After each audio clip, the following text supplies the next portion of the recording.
I want to talk about academic productivity measures. So there's, the two big ways of measuring academic productivity is counting the number of publications that somebody has and counting the number of citations that somebody has. Now, if you were to do an analysis of this, you will discover that most people that are aware of sort of statistics do not trust any of these measures. They're anybody that's been in the profession long enough and understands what they're actually generating. They're completely unreliable measures. And yet we tend to use these things for performance evaluations and we use these things for measuring somebody's worth and all of these kind of things, or how much fame and fortune somebody gets, like all this kind of nonsense, right? Um, and yet, if you were to talk to people, they would say yes, they're imperfect measures, and they don't do a very good job of measuring something. But what's the alternative that we actually have? So I would propose, I want to sort of think about this, that I wouldn't necessarily propose that we, do away with them because they're sort of culturally dependent and they're part of what we actually do. I would suggest redefining what they mean and what they're about and be much more honest of what it is. So instead of calling it academic productivity, we just say this is academic output, and it's an output measure, right? If we were to measure, if you were to look at this in terms of how we understand strategy, for example, we fret a lot about what product or what efficiency actually looks like, right? That is a really big and important topic in strategy or how companies are actually managed, and we spend a great deal of time thinking of that.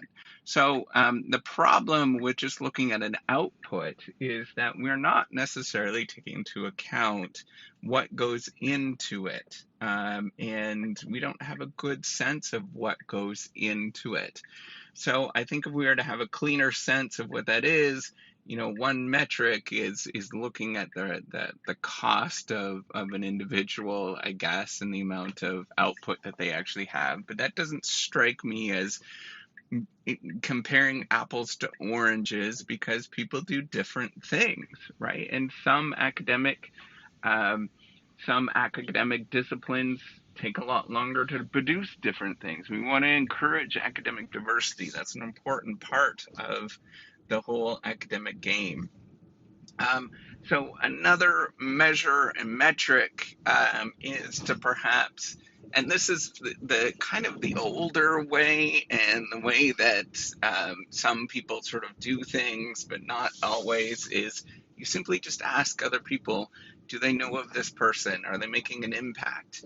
I know that seems kind of like an archaic measure, but that's very much the best measure that we can have in terms of whether somebody is actually making a true academic, research impact. And the problem is that you could see that there's compounded in there in terms of issues of favoritism and things like sex and gender biases and things, because clearly white men are probably going to be more recognized just because that's an inherent bias that we have within culture.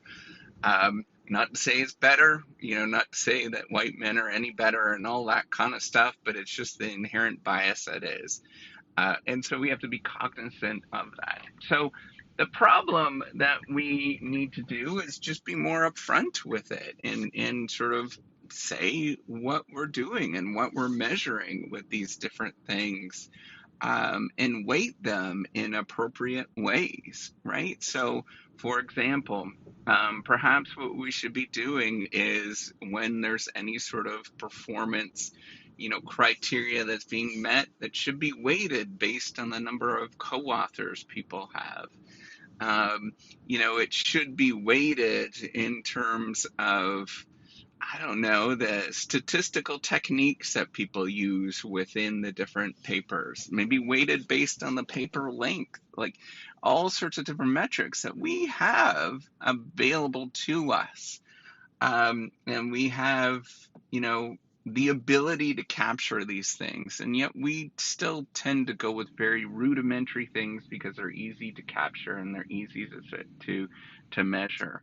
I think we need to take a step back and think about what we're trying to do ultimately and what that actually means. I know that there is no best way of doing any of this kind of stuff. I'm well aware of that. But we can do a heck of a lot better by rebranding and having different discussions about what things actually mean instead of using old names that just don't represent exactly what we do and you know doesn't represent the creative endeavors that people do, right? Like research output, if the only thing that mattered was research output, then why would anybody do patents, for example? You know, why would anybody do any entrepreneurial ventures, for example?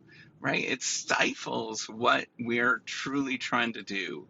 And I think we just need to be um, more open, question what things actually mean and what they're about, and you know pursue the bigger questions about what we actually do. Now, as academics, we could just push back. That's the only thing we could do is just simply raise questions and say, hey, this is, yeah, is this really what we're doing? Right? Is this the ultimate goal?